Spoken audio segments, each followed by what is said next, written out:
Tonight we're here to talk about the Civil War in Cary. It's the 150th anniversary of the Civil War, and commemorating that event with this talk and, of course, numerous events around the area. We're thrilled tonight to have with us Earnest Dollar as a presenter. Ernest currently works as the director of the City of Raleigh Museum and the historic Briggs Hardware Building on Fayetteville Street and the Pope House Museum. Previously, he served as the executive director of the Preservation Society of Chapel Hill, and before that, he was the executive director of the Orange County Historical Museum in Hillsborough. Ernie is a Civil War expert and has spoken numerous times, especially recently, about the subject of North Carolina's involvement in the Civil War. Recently, Ernie organized the 150th commemoration of the Battle for Morrison Station. In addition to being a historian, Ernie is a talented artist and an experienced graphic designer. He is also a Durham native. Author Lee Smith called Ernie a young man on fire with history in an interview regarding the 2007 novel, On Agate Hill. No further ado, Earnest Dollar.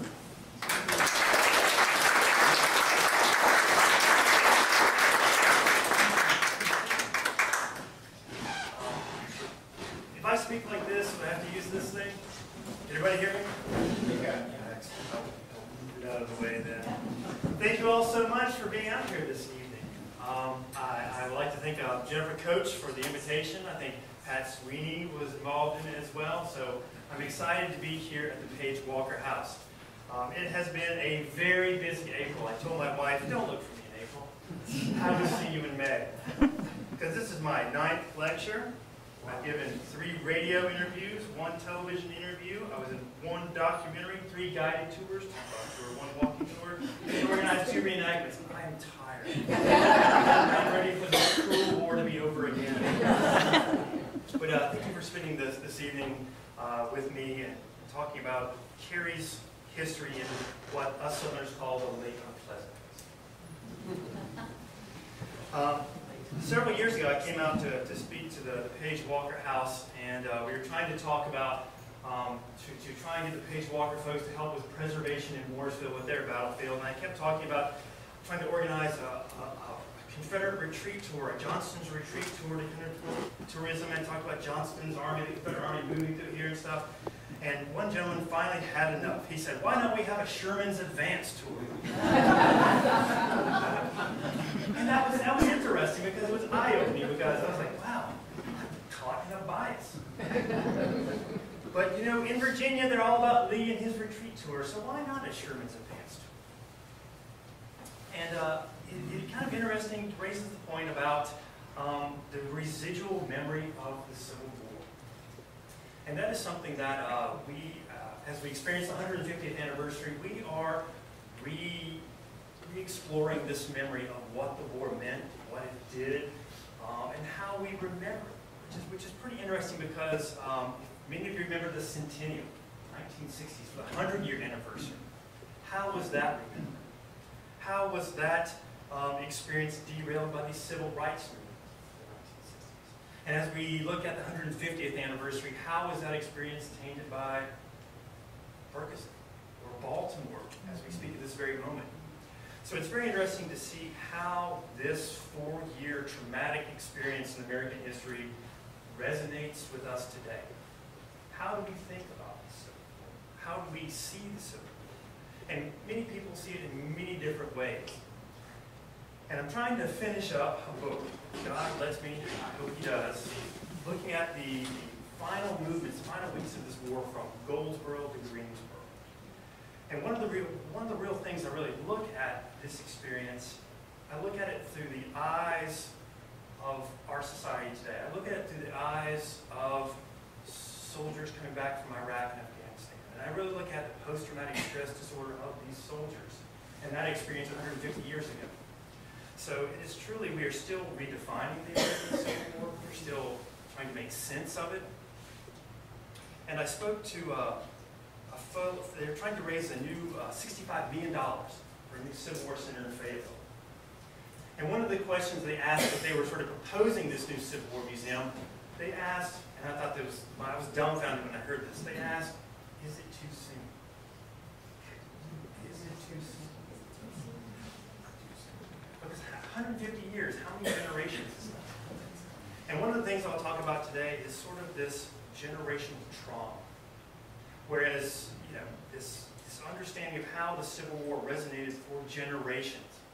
How, as the Civil War happened in front of this building, how long has it taken for us to sort of come to grips with it? And speaking for an entire month all across the triangle, some people have not come to grips with it. The war still goes on. So it has been an interesting historical and sociological experiment to be out talking to folks 150th anniversary. But Cary does play a role in these last days, and it sort of has a very interesting role that you can see for generations. And we must start with before Cary was here, the building of the North Carolina Railroad. And this is a great image from the early 1850s of what it was like to build the North Carolina Railroad.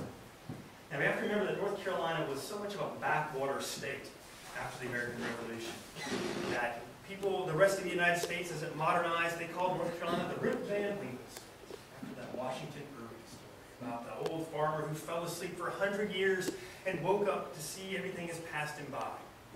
That's what people thought of North Carolina.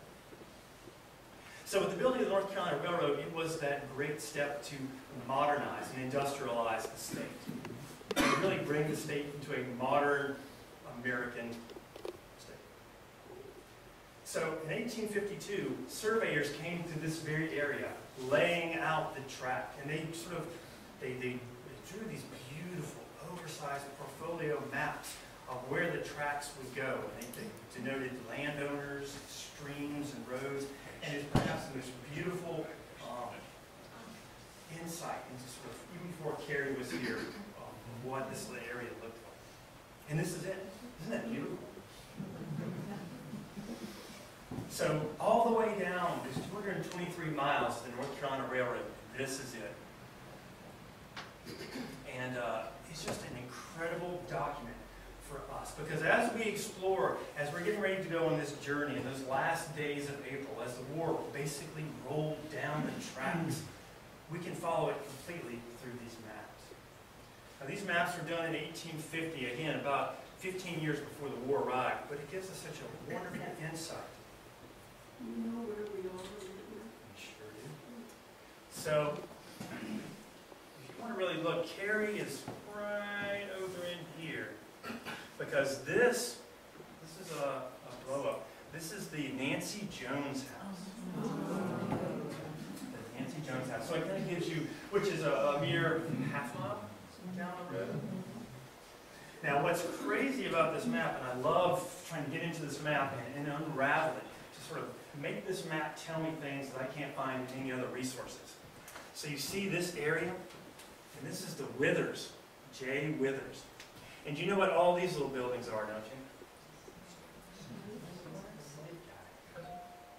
So we should be able to find J. Withers either on the 1850 or 60 maps and look at the federal slave census and see how many people were living in these cabins. So it's a great historical document. And there she is, Nancy Jones. And this house, again, is right near us. Again, from her doorstep, she witnessed the war. And it's great to sort of have one of these few antebellum homesteads still standing in Cary that we can sort of use it to pivot off and tell this great story. We all recognize this fellow, don't we? Mr. Frank Page, and this is his house in the background. Now, Frank Page became the postmaster in '56.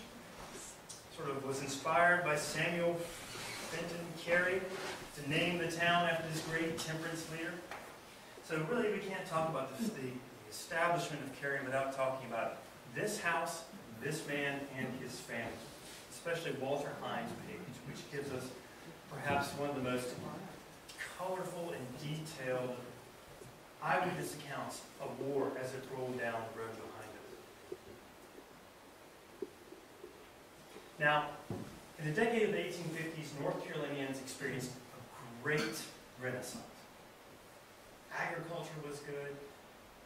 Voting rights were extended to non-property owners. Things were going really well for North Carolina, and especially with the foundation of the railroad brought prosperity, and all those farmers who could get their crops to all these little rail stations and send them off to market. So things were good. But across the nation, that long, simmering, murdering problem, that wolf that lay under the table of the Constitutional Convention began to growl. The issue of slavery. So by 1860, many people with the election of Abraham Lincoln knew that war was at hand. Now this gentleman on the left is Charles Frederick Fisher. He was in charge of the North Carolina Railroad in 1860. And in 1861, when the South began to secede en masse, he took it upon himself to reach deep into his pockets and raise his own regiment to go fight for Southern rights. So he raised an entire regiment, and all along the railroad, he gathered men to go off to war because he ran the railroad, so he had all these connections at all of these little towns: Morrisville, Salisbury, Raleigh.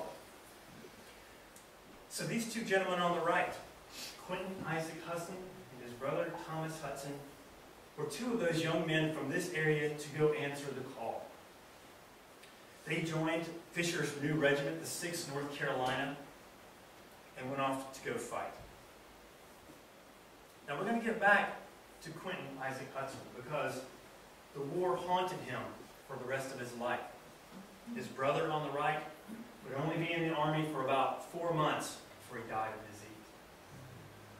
But you can understand that when they gathered here on the lawn of the Williamson Page House in Morrisville, that they really felt that they were going off to a very short and glorious war. If you would have been here in June of 1861, you would have seen tables filled with food, and ladies from Cary, from Morrisville, from all of these local communities in their finest. These young men drilled, were presented Bibles, boarded the train, and headed off to company shops, which was the headquarters of the railroad, to go and fight. And this is Malchus Page, the son of Williamson Page, cousins of Frank Page. And he was the company's first lieutenant. So this was his house.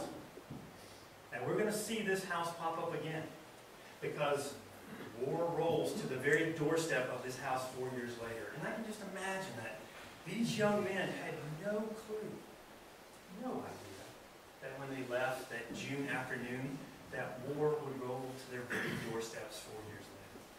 The great ironies of the Civil War. And the war was not all it meant to be. It became very bloody, very ugly, and drained the manpower of the South. If you think about it, 1 out of 4 military-aged white Southern men never came back from this war. That's incredible numbers. And yet one of the things that we talk about, we don't really understand just the wave of grief that swept over America at this time. There's a great book by, she's the president of Yale, Drew Gilpin Faust, called This Republic of Suffering. Great book. Don't get it on audiobook because you want to drive off a cliff. I listened to an audiobook and it was the most depressing drive to work ever. But again, it just shows that how much grief, not only in the North but in the South, mothers, sisters, fathers, mothers suffered by what this war drained. And it's probably one of the most overlooked perspectives on the war, and especially for here in Cary, as we'll hear from Walter Hines Page. So how does war get to Cary? It starts actually in May of 1864. This gentleman on the left is William Tecumseh Sherman, who my father thinks he looks like the country singer Merle Haggard. Just like him. On the right, Joseph Eggleston Johnston. Now these two men are great Shakespearean characters, in my opinion. Both of them West Point men. Johnston was 11 years Sherman's senior. Both had been in the old army, never met. When the war comes, Johnston is the most senior army general to sort of cash in his commission and join the Confederacy. These two first meet on the plains of Manassas, the first Battle of Bull Run. Johnston arrives in just enough time to snatch victory from the jaws of the Union Army. army and delivers a stunning defeat to the Union Army. Laurels are placed on his head as the new hero that would certainly deliver independence to the Southern nation. Sherman, on the other hand, goes into depression, deep depression. He wrestles with the problem of that it will take 200,000, 300,000 men to fight this war, and is almost suicidal. But as the war goes on, their careers cross like planets in the sky. So they meet each other in North Georgia, and as Sherman plunges his army through North Georgia heading toward Atlanta, Johnston's goal is to try and stop him. But Sherman has become a wily commander by this time and outwits Johnston and pushes him back to the gates until Johnston is fired. Sherman takes Atlanta anyway and makes a great, fateful military decision to march across the South. March toward the sea, he calls it. And this march across Georgia will end up turning up through South Carolina and arriving here in Cary a year later. And it is perhaps the most successful, the most largest psychological warfare operation of the American Civil War. His goal is to somehow take the war to the heart of the Southern people. If you can somehow replace their support for the war, for their need to survival, you have undercut their support for the war. And that's what he does. He cuts all of his baggage loose, cuts all of his supply trains.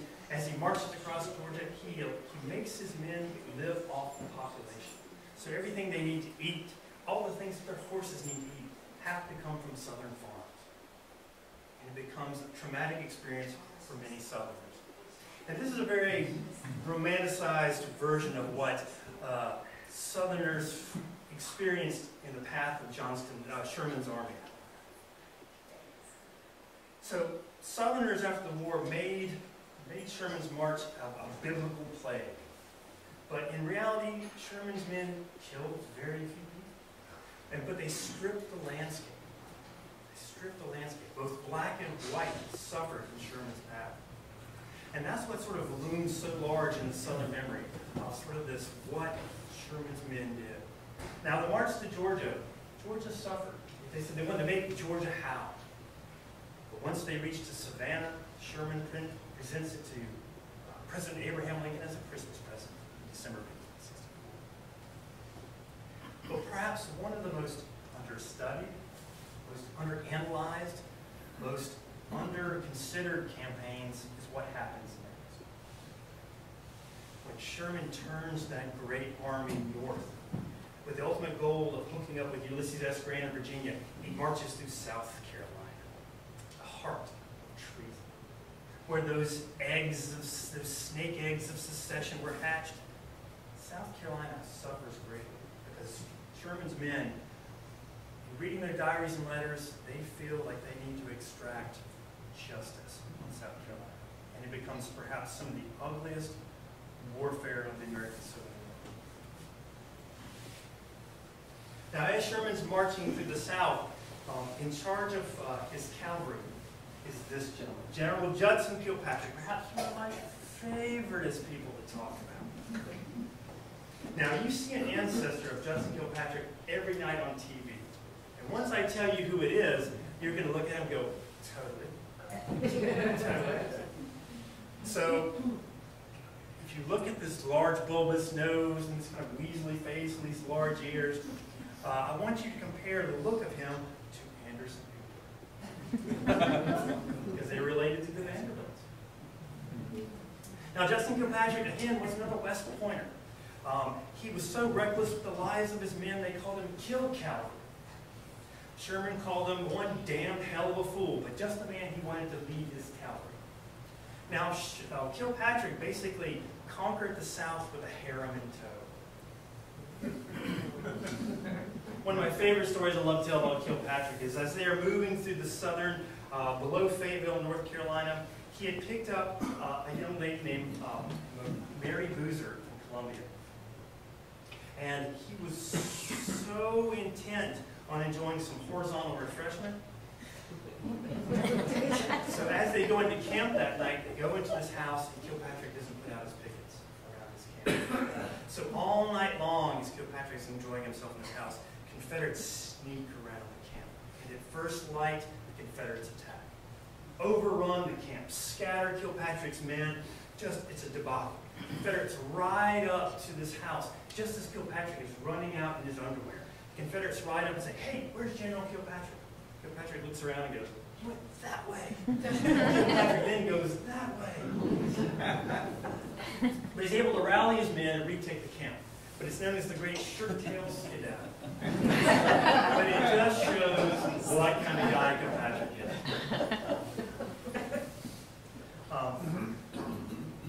Opposing him is this guy, General Joseph Wheeler. Joseph Wheeler, another West Pointer, had done a fairly good job of commanding the Confederate cavalry in the West.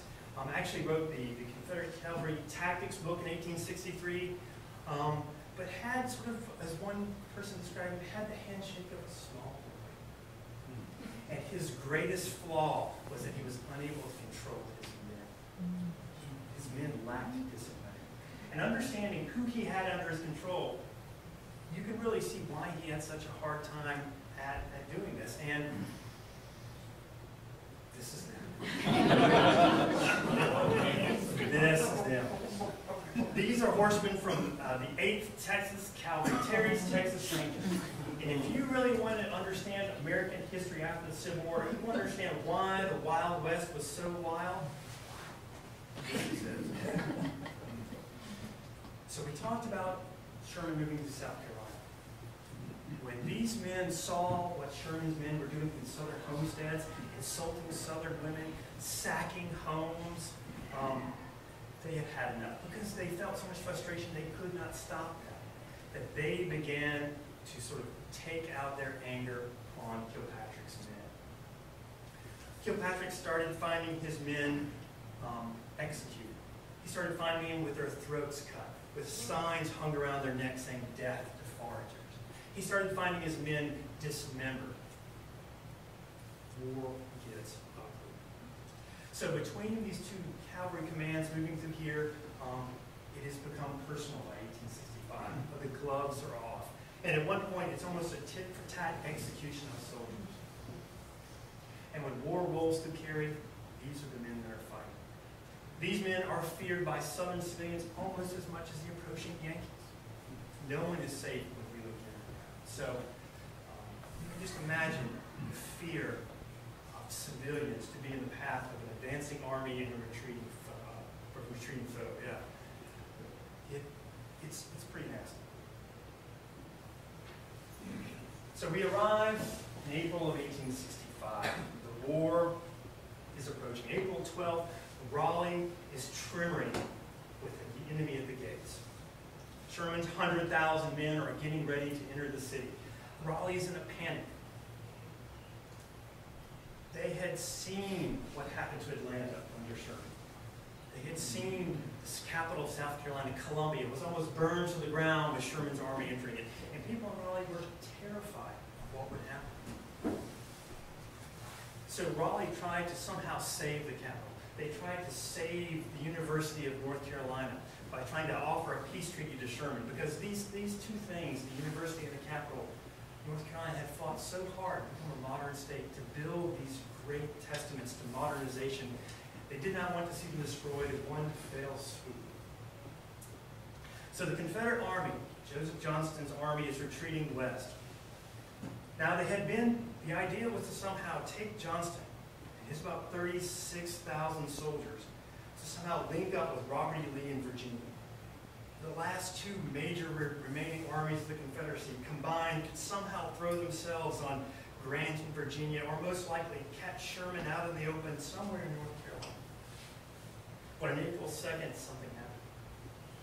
Grant broke these lines. Petersburg is evacuated. Richmond is evacuated. Lee flees west and is caught in Appomattox Courthouse on April 9th and forced to surrender. This leaves only Johnston's army, and Johnston without a plan of what to do next.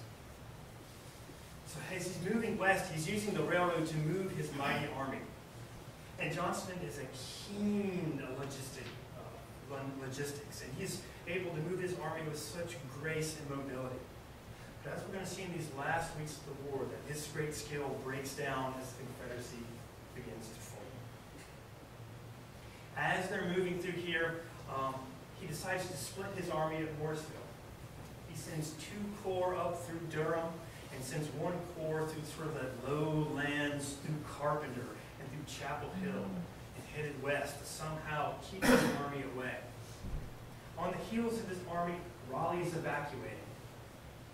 All of the gold is taken out of the banks, put on boxcars, and drugged west. The boxcars are uncoupled. The engines go back. They pick up all the archives that we so value to tell the story of North Carolina. They're drug out to all these little depots like Cary and Morrisville, uncoupled. The engines are sent back in to pick out all the wounded from all of Raleigh's hospitals and moved west. So it's this great leapfrogging of supplies and people to keep it out of the hands of the advancing army. Now, hot on his trail is Sherman. And by this time, Sherman knows that Lee has surrendered. And he knows that the only thing that stands between him and victory and peace is the destruction of Johnston's army. So, he runs any risk. He tells Kilpatrick, he said, "You may run any risk. I don't care about cities. I don't care about anything, just the destruction of the Confederate army." So he sends his mounted troopers on the exact path following Johnston's army. But he's trying to pull a fast one because you see these lines dipping down through Apex, through Holly Springs. And he's sending all of his heavy infantry southwest to sort of move on a parallel course, move basically down the I-64 corridor, and somehow come up and catch Johnston's army before they can escape into the deep south and crush them in one final epic battle around Charlotte. So the morning of April 13th, Raleigh is quickly surrendered. Probably one of the last one of the most interesting stories is about Raleigh's lone Confederate defender who fires on Kilpatrick as he's marching into town and is quickly executed and buried where the new governor's mansion will be 20 years later. Kilpatrick spends very little time in the state capitol. The Confederates are camped out where NC State is today, Pogue and Gardner Streets. They take off their saddles, take off their bridles, begin trying to cook breakfast, trying to light the sort of the wet wood from the morning's rains to cook these rations. Because they don't really think that Kilpatrick will push out. Because they think that he is a typical bombastic Kilpatrick will gloat on capturing one of the last remaining Confederate capitals. And pulls a fast one. He sends his troopers thundering out of town on the Hillsborough Road. Catches the Confederates completely by surprise. One young Confederate trooper named O.P. Hargis of the 1st Georgia Cavalry said, before he knew it that morning, in amongst them were the Yankees hacking with sabers and firing their pistols. He said it was the worst stampede he'd ever seen. The Confederates somehow managed to collect themselves and pitch headlong into Kilpatrick's men to blunt this federal assault. But they have very little time to regroup because the war begins picking up momentum as it rolls toward Cary. So about 8:30 that morning, Kilpatrick sends a dispatch 2 miles from Raleigh that he's tangling with Wheeler's men. By 10 o'clock in the morning, 6 miles from Raleigh, Wheeler sends a dispatch to his boss saying the enemy is pressing me and I am compelled to halt my entire command and charge headlong into it. So this battle is a back and forth. The Confederates would ride, create barricades, fire at behind them. The Federal forces would run up, overtake these barricades, and it was a running battle. So the roads split and reconvened here at Page's Station at that time, which makes this a strategic spot on this great running battle. That the Confederates are trying to cover all these roads to not allow Kilpatrick to get in behind them or outflank them. So in 10:20 a.m., the orders come down to Wheeler as he's frantically trying to direct his forces to halt this federal assault, to somehow to protect the roads. So if one column gets attacked, the other column will support them and vice versa.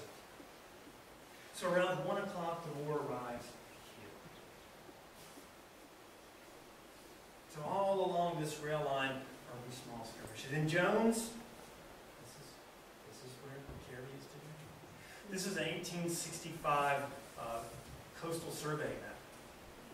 It kind of gives you a really broad look about where we sit today.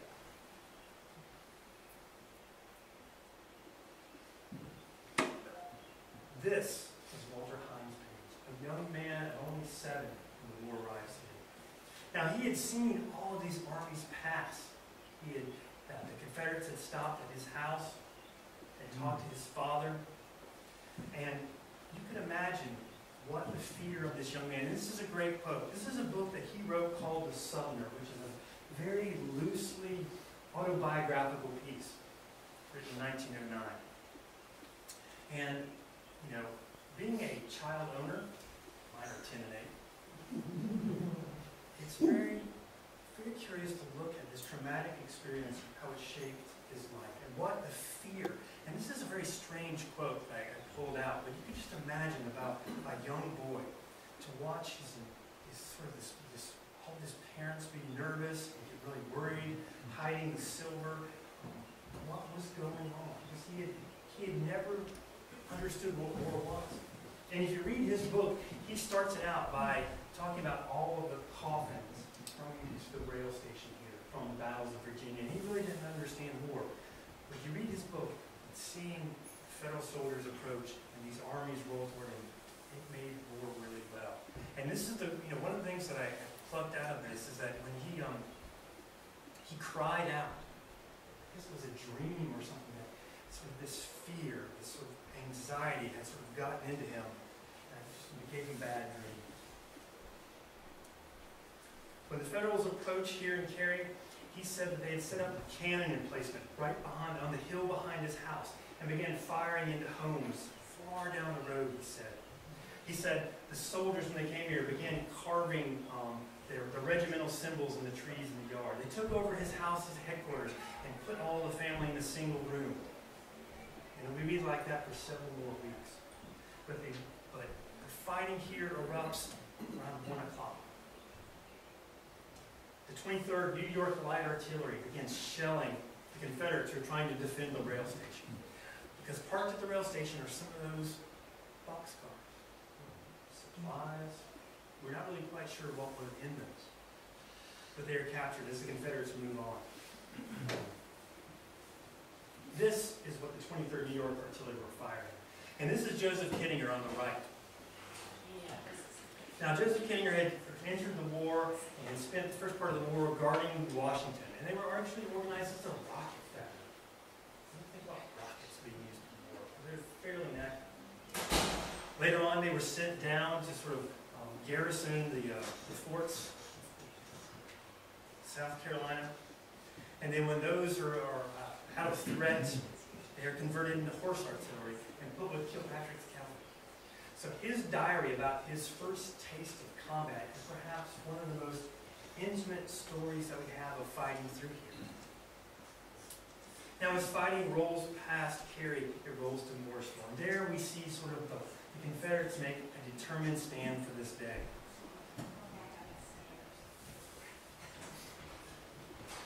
Now, waiting in Morrisville are all of these trains. Now, one of the great things about the difference between Morrisville and Cary is that Morrisville is in the Triassic Basin. Cary is outside of it. So whenever you go down Harrison Avenue on 40, you know that long hill? Or if you go down 54 in Morrisville, there's that slope down into it. Morrisville's in this 200-million-year-old lake bed, which sort of shaped its development until today. So setting at the train station is a large train with all these boxcars. And as that sound of war echoes into Morrisville, Confederates there say, we've got to get this train out of here. We've got to move it. But as they try and pull up those opposite heights out of town, it's too heavy. The engine is trying to lurch up this long hill, belching this black smoke. but there's too many cars.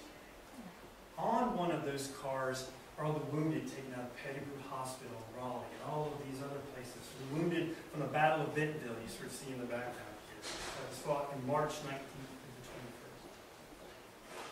And this is General Daniel Reynolds, who was one of those wounded. And this is perhaps one of my favorite gory stories to tell. So General Reynolds is on his horse at Bentonville watching his Arkansans charge into battle in the last glorious charge of the Army of Tennessee. And screaming out of the sky comes the cannon. Hits his horse he is setting on, passes through his horse, exits the other side, takes off his leg, and hits the horse next to him. And you can imagine a fountain of blood. He's quickly bandaged up, taken to Raleigh, and his leg amputated.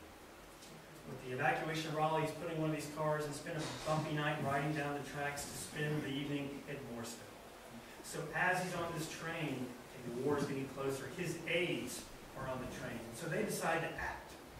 So they jump out of the rail car, run up to the engine, jump into the engine. So their goal is to somehow motivate the conductor. So they pull out their pistols and say, if this falls in enemy hands, it'll be the last thing we do. So you can just imagine the conductor shoveling coal just a little bit faster to get the train going.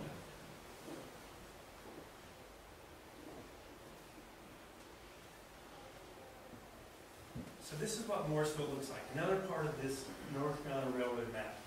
And this has actually got the station on it. And you see Jeremiah Morris's house right here at the lower corner. And this little crossroads to the south, that's where Johnson split his army. This is Church Street in Morrisville, and that's Morrisville Carpenter Road right there. So here's the situation about 2:30 April 13th. This green blocks represent the train. And Wheeler rides into Morrisville and says, something's got to be done. So he dismounts his men and he creates sort of this barricade around the depot to try and protect it. He sort of fortify the hills on both of these roads as the fallback position. And they wait. Kilpatrick arrives, pulls out his field glasses, looks down into the town, and sees a chance to have one more feather in his hat for the day's fighting. He calls up his artillery, which is a Kittinger, and they begin to shell the town from the heights above Morrisville. He calls up 4 regiments and begins to prepare a charge. When the charge is sounded, they charge across what are today the soccer fields in Morrisville, trying to capture that train. You know, the Confederates had no luck stopping the Federals this day, so it's going to be a gamble. So as they get closer, the Confederate fire intensifies. To within 100 yards, the withering fire halts the Federal charge and they break off. But his train is making no progress. And Wheeler makes a very faithful decision.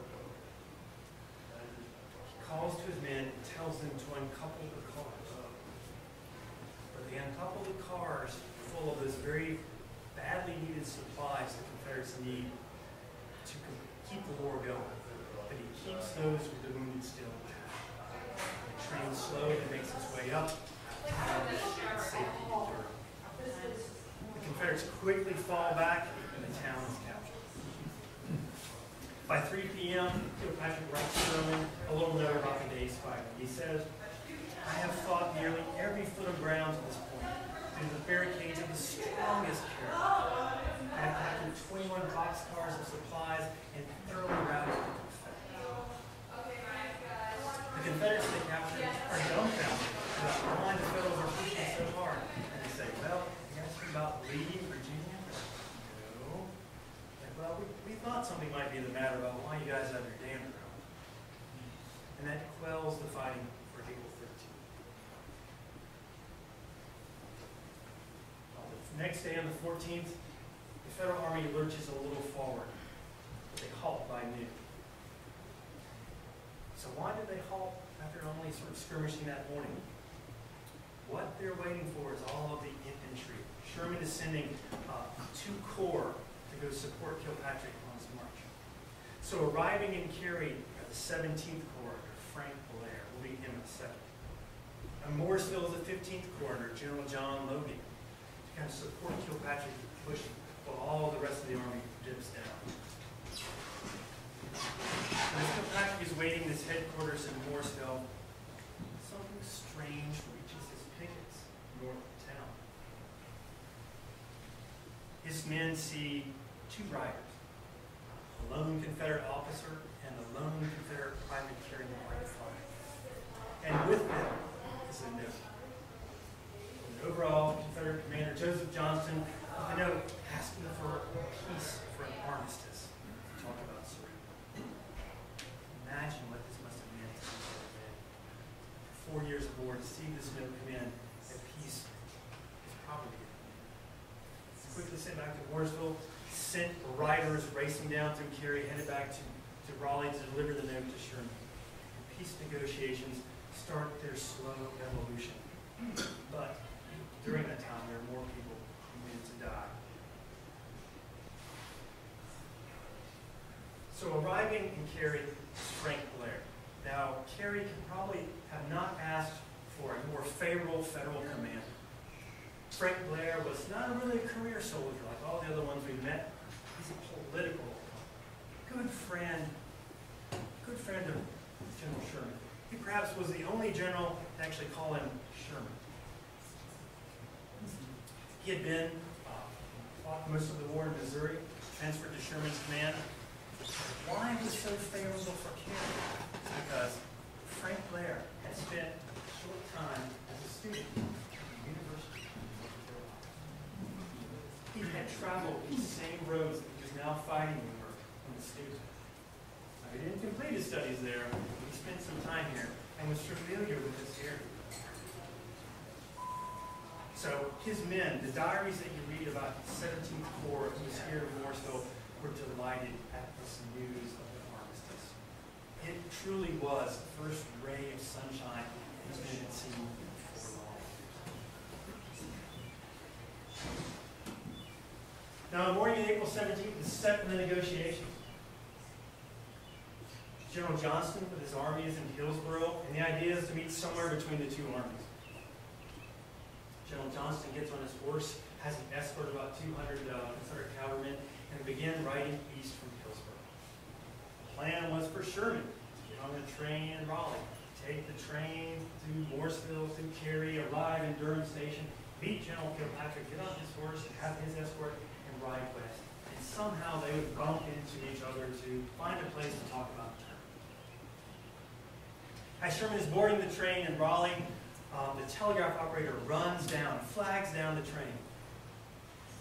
He says, General Sherman, there's a secret cipher dispatch coming in from Morehead City. I think you should wait to see what the message is. Sherman agrees. As he chews on his cigar and paces around the depot, in about 20 minutes, the telegraph operator reappears in these white sheets. Gives this paper to Sherman, and Sherman reads it, and his face wills. Folds up the paper, puts it in his jacket, turns to the telegraph operator, and swears him to secrecy, not to reveal anything in this message. The train arrives here in Cary and stops. Sherman orders Frank Blair to come on the train, sets him down. General Blair, don't go anywhere. I want you to be here when I return from my talk with Johnston. Don't go anywhere. Takes the train on to Morrisville. Does the same with General Logan in Morrisville. Gets on a train, arrives in Durham Station, meets Kilpatrick, bumps into General Johnston right by a small, modest farmhouse of General James Bennett. They had never met each other. This is the first time. They had fought each other for 4 years of war. It's the first time they had met. They both dismount, knock on the door. To the surprise of Mrs. Bennett, there's a Union general, just hanging out the front door. So that must have been a real shock. They asked to use the house while the Bennetts prepared for the kitchen. Johnston walks in, sits down in the parlor. Sherman closes the door and immediately reaches for the telegraph. Hands it to Johnston. And if you believe Sherman's memoirs, he said that Upon reading it, Johnston's head began to sprout beads of sweat, and he exclaimed, "Great God, what a calamity for the South." And it was the announcement of the assassination. This is the last picture. Johnston knew what this meant. As he's meeting to ask for peace, this happens. It was perhaps the worst the Confederates could ever have envisioned. Sherman knew what this meant. For his men who truly loved the president, calling him Father Abraham, the president that had guided them through 4 long years of bloody civil war to keep the Union together and to die by a cowardly assassin's bullet, Sherman knew this was going to be a testy situation.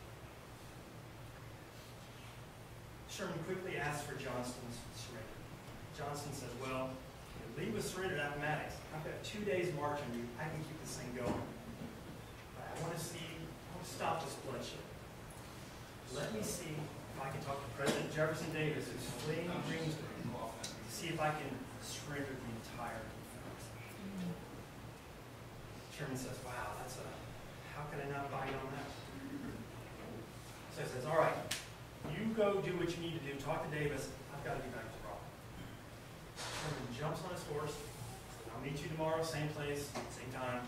Gets back to Durham, takes the train, stops in Mooresville, stops here in Cary. Pulls Blair on board, shows him this map. Tells Blair, "Keep your men in check. Don't let them get out of control." Runs back to Raleigh, doubles the guard, and that very anxious night is spent. And actually, Union soldiers, the news of Lincoln's assassination is like a bomb going off. It is some of the most emotional, heartfelt diaries I've ever read about the Civil War come by the news of Lincoln's death. They are just overwhelmed with grief. But that grief quickly turns to anger. And men start talking 2s and 3s and 4s and 6s and 8s and 9s. And then they decide to go out and burn out that rebel hole of Raleigh. So men began marching on Raleigh to burn it down. And it's only when General Logan, John A. Logan, rides in front of them and sort of threatens to have artillery to turn on his own men that Raleigh is saved. So it's a very uneasy occupation for Cary, knowing that these men at any time could somehow erupt. But the two generals meet a final day after some tumultuous negotiations. The terms they had first agreed on are rejected by Washington for a North who is still bitter and angry about Lincoln's defeat in the assassination. On April 26th, they meet at Bennett Place one last time, and Johnston surrenders. He surrenders all of the soldiers in North Carolina, South Carolina, Georgia, and Florida, and becomes the largest surrender of the American Civil War in our backyard, with 89,000 soldiers. Union soldiers are happy, finally pieces in hand. And tomorrow, 150 years ago, they began marching north. And perhaps this is the saddest bookend I could ever tell you about what happened to these men when they marched north from Cary. There were two corps, the 14th Corps and 20th Corps. Eastern men, Western men. And as they're marching north, these two generals decide these two corps hate each other. They just had such a rivalry. So what do? They decide to race to Washington. Push their men as hard as they can to be the first one there. Some of these men die. They die at Gettysburg. Marching north from here. That's the saddest sort of story, that in the last days that these Union men who had fought so hard to die because of this senseless bet between generals. How does the war resonate? Kimbrough Jones is a Raleigh resident. 1867, he gave us this great quote about how generations will feel this war. And it was what Sherman had wanted. He wanted generations to feel the effect of war that they would never want, for generations never want to appeal to it. And we talk about what Walter Hines Page saw of the war. That as these armies are rolling through here, you know, it's not a clean fight. That all these men are crawling off from these sort of places to die, and who's collecting these bodies after the war? So it's sort of a grisly scene that for years these bodies are collected. They're taken to Oakwood Cemetery for Confederates, the National Cemetery in Raleigh. So these final few days are so passionate. Sad about Lincoln's death, happy about victory, sad about defeat, that the emotional, just the emotional wave that swept over this area left such a lasting impression that it still taints sort of how we think about the war today. For those people who've lived here and had those roots to have these stories handed down for the past 150 years. So thank you so much.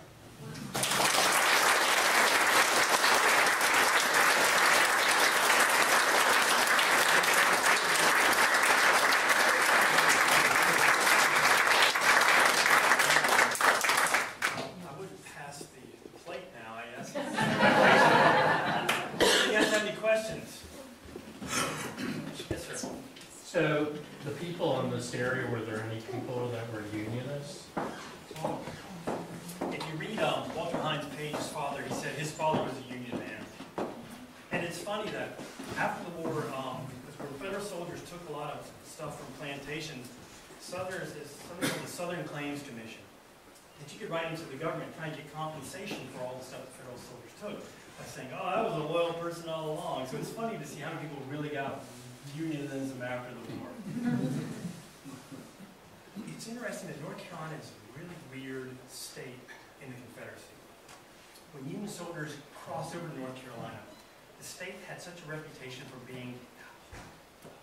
having so much Union sentiment. Supposedly in the mountains of North Carolina, you got a 10,000 strong organization called the Heroes of America. Randolph County, huge place where deserters and Quakers who resisted the war resided. It was almost like they had seceded from the Union, seceded from the Confederacy. In Raleigh, you had an anti-Confederate paper and a pro-Confederate paper. So North Carolina is one of these weird states where there is a lot of support for the Union still. I can't really name anybody locally here, but there was throughout the state a large amount of Unions. Where was Governor Vance when Raleigh surrendered? So Governor Vance sent out his peace commission, sort of asked for a quarter to surrender the city. So he waited around to about midnight on April 12th and said, I got to get out of here. So he left the Capitol, and all of his staff had left. And there's a great quote from Vance saying, like, I had to leave the city without a single staff. And one of these days, I'm going to find these guys and hit them hard. So he's coming through here. Now, there's a great Confederate account where these Confederates are at a well, they're filling up their canteens with molasses and stuff, and somebody pops out and says, hey, can you get the governor a ride? So I don't know which governor it is. So whatever governor this is, Governor Graham or Governor Swain or Governor Vance, hop on the back of this Confederate horse, and they basically drink wherever they're going. So he ends up in Hillsborough, and by this time he's almost a king without a king. General Johnston, all the Confederate leaders are kind of saying, well, there's not much you can do for us now, and kind of basically pushing aside. So he goes on and is finally arrested at his house in Asheville, I think, and he's sent north to a prison, but he doesn't stay there very long. Have you seen the big painting that is for sale? Cyclorama. I have seen it in pictures, but I did not see it in person. And that is a great painting tradition of the late 19th century. You have these great panorama paintings and stuff. So I think it would be a great addition to the page book. Yes, I apologize, I came in late. You mentioned that Johnson surrendered about 89,000 Confederate soldiers. Of course, that was not, those included ones that were not in his immediate command. So my question is how many were in his immediate command, and how many troops did Sherman have at the same time? So Sherman had roughly around 90 to 100,000. huge army. Johnston's able to cobble together between 32, 36. But there's a great quote as they're negotiating at Bennett Place that once Johnston's men learn that he's talking to Sherman, they're like, we're leaving, we're getting out of here. They don't know if they're going to be executed as traitors. They don't know if they're going to go to prison. So rather than face the embarrassment or what may come, they just walk off. So Sherman says at one point that says, if this keeps up, I'll have to loan you troops to serve. So he needs about 32 or 36. Yes. As the Union armies were, returning to the north, where did they get their supplies and that type of thing? Did they use a Confederate supplies? Yeah, so one of the things that we are very fortunate about in this area is that Sherman had lived off the land until he got to Goldsboro. Goldsboro was a main rail line to Wilmington. So Fort Fisher fell in January, so that rail line is open up. So they're pumping in as many supplies as they can. So when Sherman goes from Goldsboro to this area, they are supplied by that Union supply train. So this area does not suffer as much as lower North Carolina or South Carolina because they're being supplied through government stores. So, which is really good because in researching this topic, when the Union cavalry get to Chapel Hill, the supply line is very tenuous. They're so far out that the supplies can't reach them. So they start visiting all of these local farms around Chapel Hill. And one of the most interesting finds is that they came to the farm of one Jesse Dollar. So I was very curious to find myself suddenly in the story I tell. But yeah, so fortunately they stop there before they get too far. They're on Union supplies. My son lives on Kirby Drive at the edge of Dick's property, and he said that troops were all over Dick's Hill, up on that hill, and that every clear day there are people out there with metal detectors. It is. And this place is just filled with trash of war. Is that Confederate or Union troops? Union troops. Yeah, and that's... Did they take East College? East College was unfinished, became a hospital. Yeah, Dick's Hill is fascinating because when these Union soldiers, whenever the war kind of grinds to a halt, these negotiations are going on, there's like 80,000 Union soldiers just hanging out in Raleigh with nothing to do. So one of the most exciting areas of entertainment is going out to the insane asylum and hanging out with the inmates. It's really strange. There are inmates who can sing and tell stories, and they would lower down baskets, and the troops would put in rations and lower it back up. And it's just really strange. And this is their form of entertainment because they have nothing to do. In the front yard of Central Prison, there's a huge rock that still has Union soldier graffiti on it. They just sit there and like chipped away their name and regiment there. See, we could promote that with Dick's Hills and Park.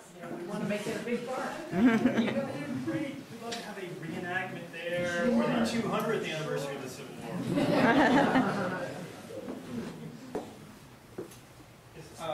I was just wondering, we went to Savannah for the first time a couple of years ago, and there's this huge graveyard in Savannah, and a lot of the stones, that were all, the troops basically camped out there too, with nothing to do for a long time. And they basically, the stones got knocked over and stuff. But one of the things we were told they did for fun was change the dates on tombstones and things. And so they had one person dying before they were born or something like that. And they were bored, and so they had to have some things to do, so they did stuff like that all the time. I know how soldiers can get bored at Mondays. So there's graffiti in the attic of the state capitol.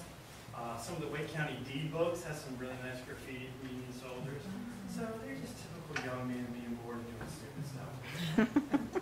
So some of the cannonballs that were found in Morrisville after the battle, they still had the fuse. They were still alive, and they had the fuses screwed in. And I can just imagine these guys are like, I'm not going to unscrew that fuse in the line cannon shell. They just looked over their shoulder and just threw it in the creek. So, yeah, there's probably more of that stuff out there. What happened to the man who was injured on that train? Did he live? He did. He lived, and I think his diary has just been published in a book. So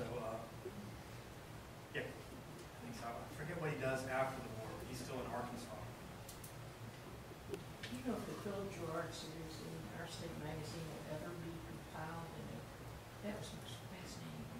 Really? It's gone on 3 years now. It's They a, sell it every month, yeah. I Creative was- nonfiction. Thanks again, Ernest.